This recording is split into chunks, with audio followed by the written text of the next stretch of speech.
잃어버린 양을 찾으시는 예수님이라는 제목으로 우리 말씀을 함께 나누도록 하겠습니다. 오늘 말씀을 보면 예수님이 왜 이 땅에 오셨는지, 그리고 예수님이 부르신 사람들이 누구이며 그 부르심에 반응한 사람들이 누구인가가 정확하게 기록되어 있습니다. 오늘 말씀 1절을 보면 모든 세리와 죄인들이 말씀을 들으러 가까이 나왔다라고 되어 있습니다. 여기서 죄인은 누구며 세인은 어떤 사람들입니까? 여러 차례 설명을 드리기는 했습니다만 다시 한번 우리가 짚어보자면 이스라엘 사람들이 죄인이라고 말하는 것은 형법상 법을 지키지 않아 범죄자가 된 사람들을 이야기하는 것이 아닙니다. 그럼 이 죄인은 누구를 말하는 것이냐? 첫 번째는 비도덕적인 생활을 하는 사람들입니다. 율법을 지키지 않거나 남들 몰래 자기 일상에서 자기만 알고 있는 그 죄를 저지르는 사람들. 그래서 하나님 앞에 서는 것이 부끄러운 사람들을 죄인이라고 이야기하는 것입니다.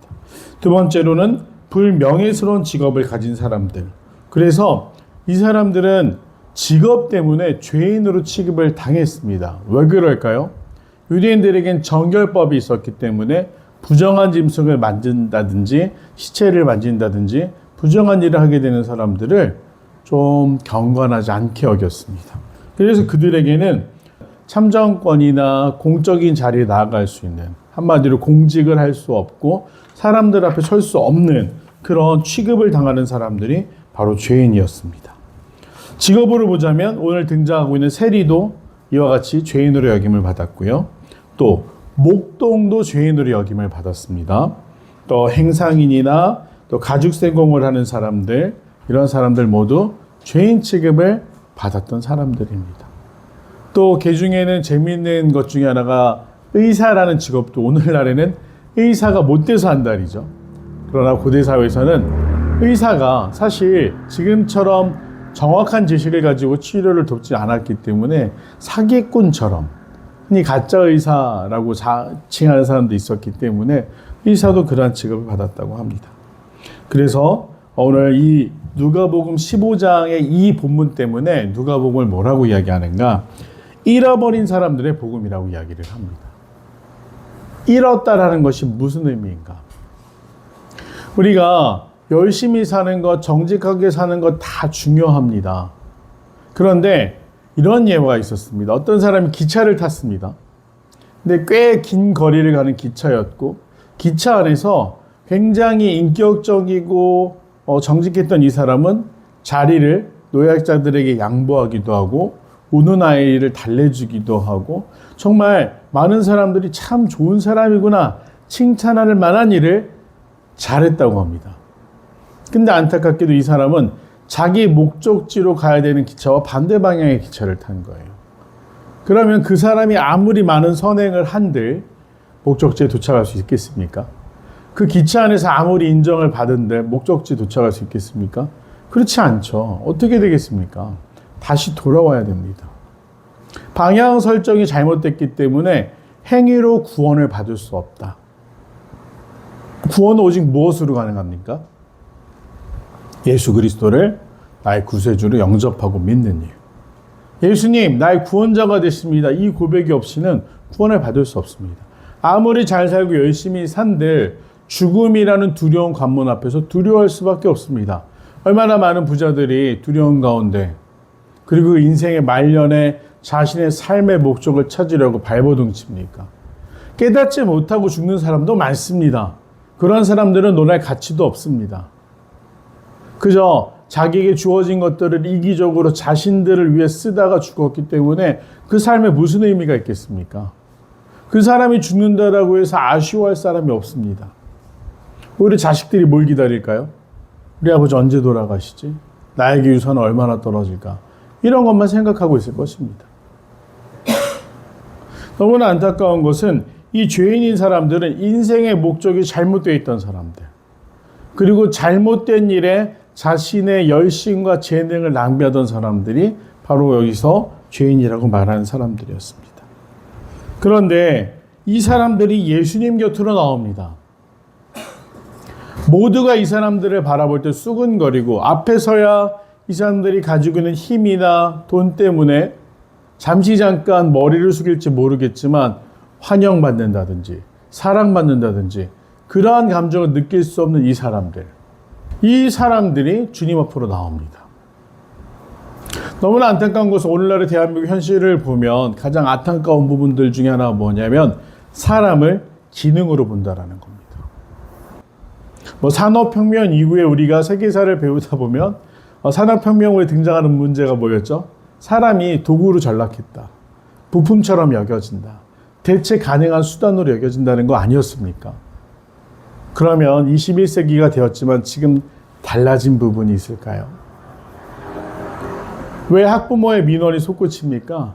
그 사람들은 교사를 한 사람의 스승이자 인격체로 보는 게 아니라 교육 활동을 하는 도구로 여기기 때문에 자기 뜻에 맞춰달라고 악성 민원을 넣는 것입니다. 공무원들을 향해서도 마찬가지입니다. 또 우리가 너무나 안타까운 것, 돈 받고 일하는 모든 직에 있는 사람들이 다 그렇게 내가 존중받는다, 인정받는다. 나는 정말 저 사람이 나를 필요로 하기 때문에 내가 저 사람을 돕기 위해 또 물론 1차적인 목적은 돈을 버는 것이겠지만 열심히 한번 일해보자. 이러한 직장이 과연 대한민국에 존재할까 생각해 보게 됩니다. 너무나 안타까운 건 사람들의 방향이 잘못되니까 사람을 대하는 태도도 잘못되고 서로 불행한 지경에 이르렀다라는 거죠. 오늘날 기득권이었던 오늘 말씀에서 바리새인과 서기관들이 어떻게 합니까? 죄인들이 나오니까 싫어합니다. 왜 온 거야? 저리 가. 제발 가까이 오지 마. 이러고 있는 겁니다. 그리고 예수님이 그들과 함께 먹고 마시니까 수군거리기 시작하죠. 죄인들과 어울린다. 그렇다고 한다면 여기서 죄인으로 취급을 받고 있는 사람들, 세리와 또 비도덕적인 삶을 살던 사람들에게는 기회가 없는 것일까요? 짐승에게 낙인을 뜯듯이 그들은 한번 실수했으니까 그 죄를 포기하지 못하니까 회개하지 않았으니까 그대로 지옥불에 떨어지는 것이 맞겠습니까? 아니에요. 예수님이 원하시는 궁극적인 목표는 회개와 돌아옴이지 낙인을 찍어 편을 가르는 게 아니셨다라는 겁니다. 너무나 안타까운 건 그래서 이 비유를 드시는 거예요. 잃은 양 비유를 드십니다. 사람에게 대입하자면 저 사람의 행동, 저 사람의 평판을 내가 알고 있으니까 받아들이기 힘들어요. 그러나 예수님이 예화로 잃은 양 이야기를 하십니다. 100마리 양이 있는 사람이 있는데 해질녘이 돼서 이제 폴드라고 하는 우리 안에 양을 가둬야 됩니다. 그러면 숫자를 세죠. 99마리. 근데 한 마리가 비는 겁니다. 이 예화에 등장하는 이 양을 키우는 사람은 한 중산층 정도 되는 거예요. 당시에 한 300~400마리 이상이 되면 굉장히 큰 규모의 부자라고 여겼습니다.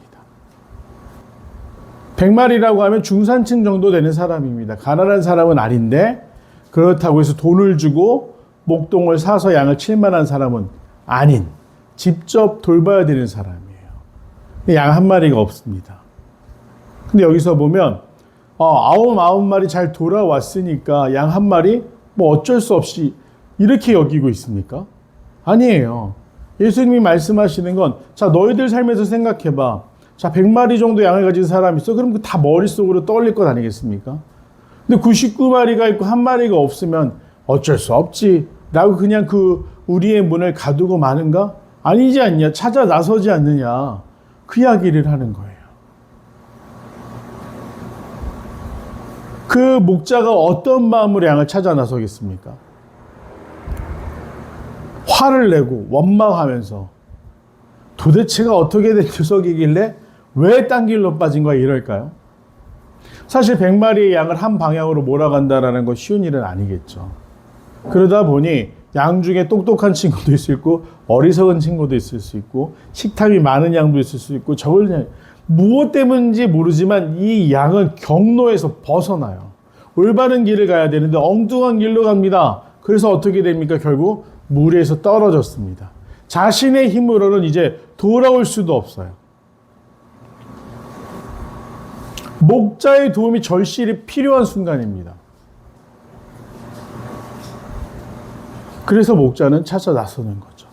예수님이 왜 이 땅 가운데 오셨는가? 그 잃어버린 한 마리와 같은 양 같은 인생들이 너무 많은 거예요. 물리적으로 한 마리 한 명이 아니라 이스라엘을 바라보는데 돌이키면 되는데 돌이키지 못해 엉뚱한 곳에 가 있는 사람들이 눈앞에 밟히니 결국 그 끝은 하나님의 심판의 자리인데도 돌이키지 못하는 그 잃어버린 한 마리 양을 보면서 오늘 괜찮으니 됐지 뭐 이러고 아니란 생각에 빠져있는 그들을 돌이키게 하고자 주님은 이 땅 가운데 오셨고 마치 자신이 그 목자와 같이 잃어버린 한 마리 양을 되찾기 위해 나선 사람이라는 것을 이야기하시는 거죠. 그들에게 담대하게 선포합니다. 하나님이 하늘에서 자기 백성들을 기다리고 계시는데 한 명 죄인이란 사람이 돌아오는 것을 의인 99명이 천국에 들어가는 것보다 기뻐하신다. 사람의 입장에서는 아니 의롭게 살고 이렇게 가는 게 당연하지 않는가?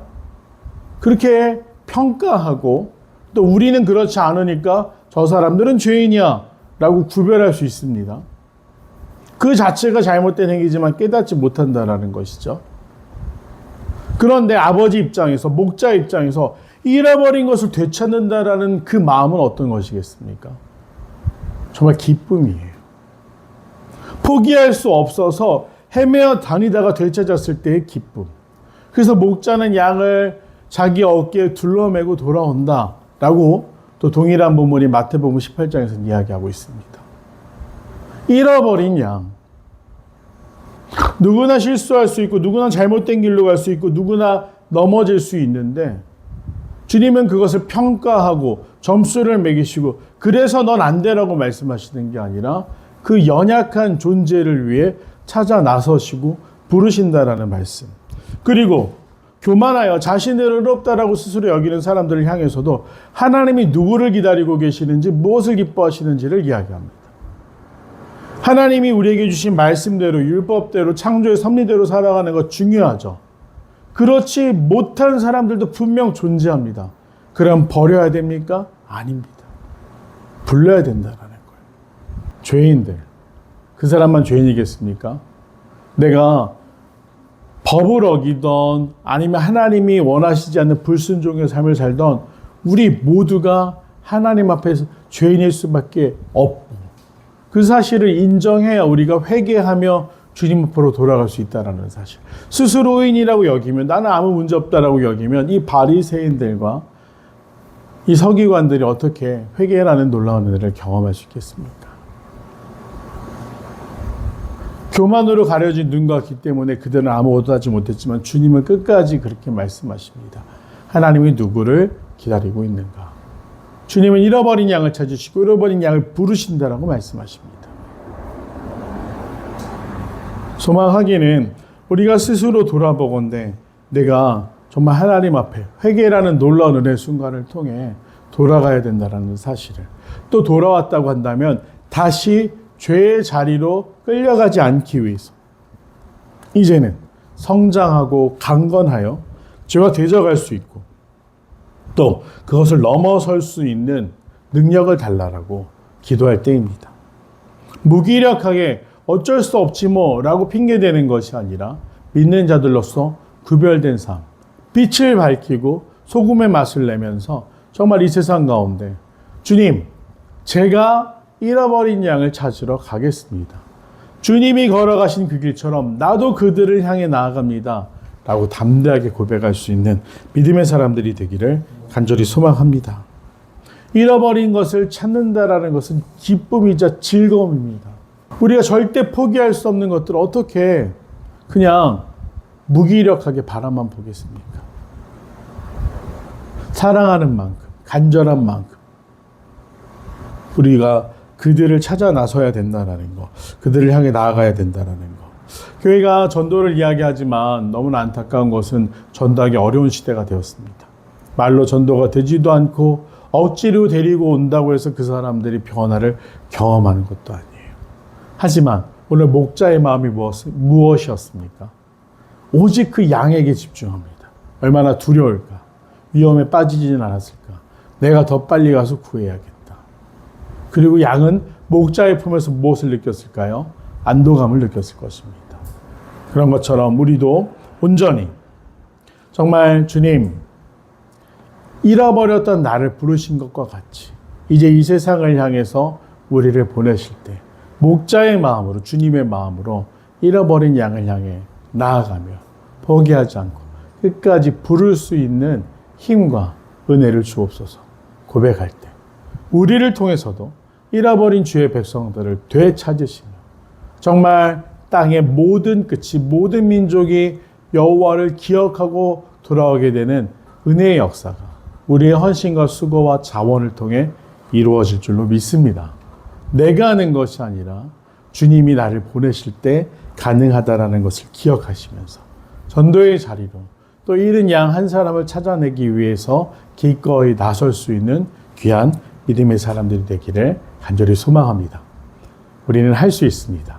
주님이 보내시기에, 능력 주시기에 할 수 있다라는 마음으로 우리 잃어버린 양들을 찾기 위해 쓸 수 있는 귀한 성도들이 되길 간절히 소망합니다. 기도하겠습니다.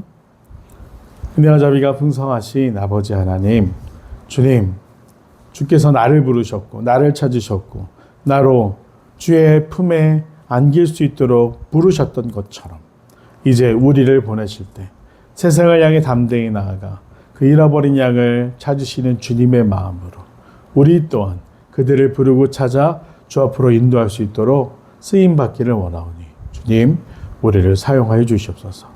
끝까지 우리를 포기하지 않으신 그 사랑에 감사드리오며 사랑하는 예수님의 이름으로 간절히 기도드립니다. 아멘.